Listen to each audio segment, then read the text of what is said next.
ei ole ka terapeudist kasu, kellel on teadmised.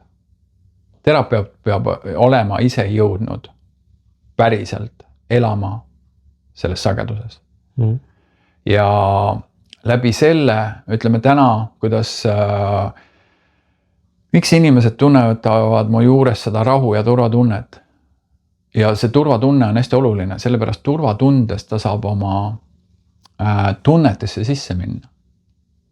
Vastasel juhul, kui terapeut on ise pinges, siis inimene, minu keha on täna inimesel ankur tema kehale.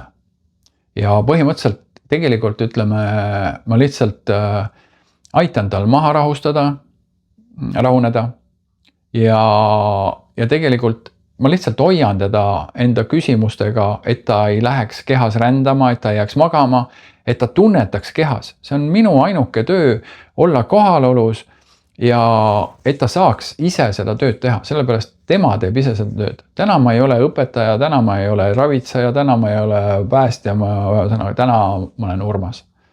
Ja see Urmas, kes on leidnud enda sees rahu ja selle kohalolu.